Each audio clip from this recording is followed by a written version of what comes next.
So mimi ningetaka kusema nimefurahi sana. Because you know, if we had not won this election, this one, I would have been one of your subjects. So, sisi tunashukuru Mungu, because in the previous administration, the powers that be had decided to use the criminal justice system to settle scores politically, to punish people who have done no crime, and force them and blackmail them to make certain decisions. So myself, I was being blackmailed to abandon President William Ruto and join Azimio, and I refused. And they said the criminal justice against me, and they were forcing the magistrate to jail me for 20 years in committee. So, tunasema Mungu ni mwema. Lakini hata kama wangetufunga, si tungekuja tu tukae huko na nyinyi. Sasa kama mtu amepata A- akiwa huko. And I want to say, it is very bad. It's unforgivable to use the criminal justice system to punish innocent people. The penal institutions are for people who need to be corrected. They are not for punishing people. You cannot use the criminal justice system to punish innocent people, to send them to the penal institutions for the purposes of punishing them. And we are glad that there are some judicial officers who are very firm in ensuring that the rule of law is upheld. In my case, the magistrate was being forced to jail me without any evidence. And he was under pressure. A gun was held over his hand. And when he looked and realized there was no evidence, and I think after he listened to what is happening in the country, he decided the case should only be heard after the elections. And he put it in September. And the DPP was forced to appeal that decision to hear it in September. And he declined. He said it should be heard in September.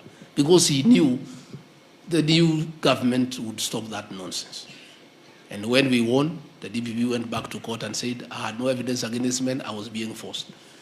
We want to appeal to our law enforcers in the police force, in the prosecution, and in the penal institutions. Be fair. Be fair to your fellow human beings. If you are a prison officer, don't beat inmates because they are there and harass them. Already they have been confined. That is enough punishment.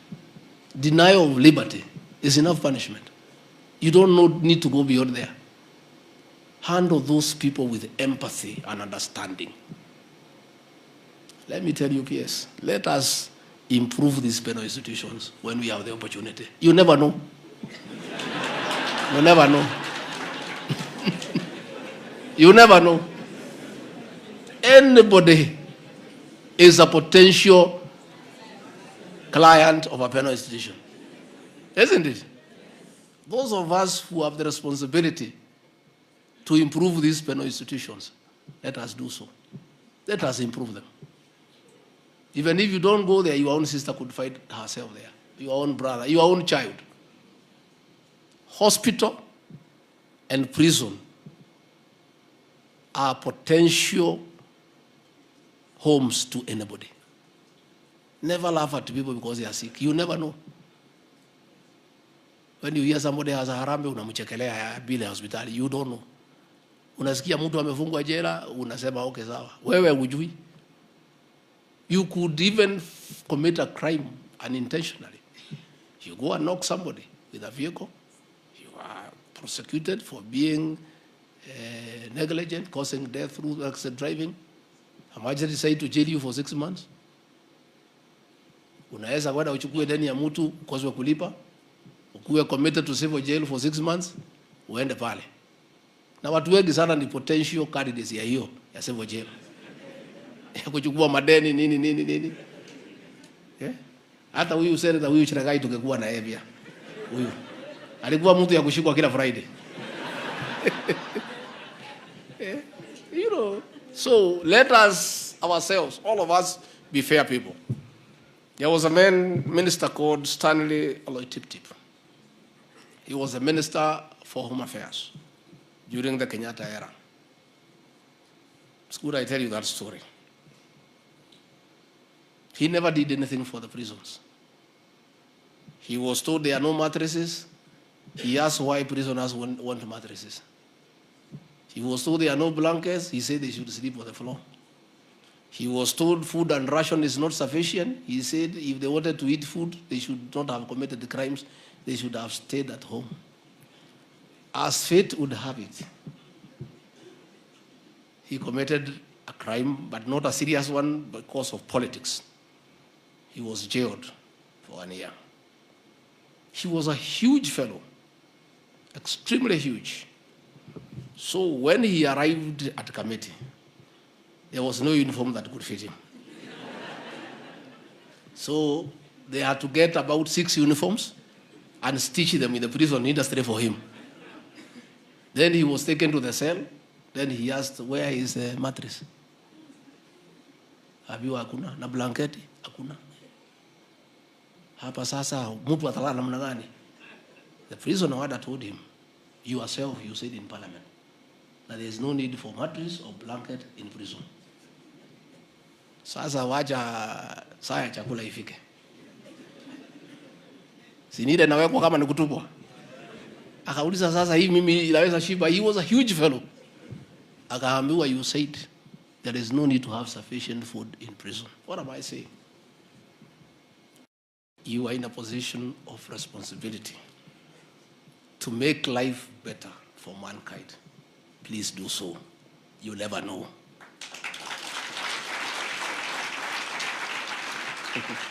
So I want to encourage you and assure you that your things are in good space. Be patient. We'll start the implementation of the recommendations effective from July next year. Mutapata nyongeza, lakini pia haina mkiongezwa mchunge pesa yenu. Uitumie vizuri.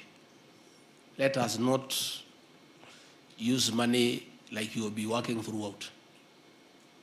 You must know that one day you retire. Enda pale kwa society, save pesa yako, start a small project so that you also prepare for retirement because you will be there forever. That is my advice to our officers, that be prudent in how you do your things, make savings. You need those savings as you go along. Otherwise, I want to say I was very impressed by the testimony of the 2 people here, the ex-inmates, and really it shows that the corrective services are working, and I want to encourage you to continue rehabilitating and reforming the people put under your care by the justice system, and you wait to society, you wait to God to take care of them and make them better people. I'll look for the officials of the Magereza Society so that I also put some money there so that we increase our shares of our society, and together we can build that society together because it has served me well. I took about 4 loans. And the house where I live today in Karen, I bought it through a loan from Magereza. You know, I saved, and I was able to put a deposit for the house. So I really want to encourage you to continue working hard, continue taking care of these people, continue reforming our citizens, and God will be kind to you and also take care of you in your endeavors. With those very many remarks, I wish you a very successful conference, very successful correctional service week, and may God bless you and bless you abundantly. Thank you very much. Asante. Let's appreciate His Excellency, the Deputy President, Your Excellency. We request you to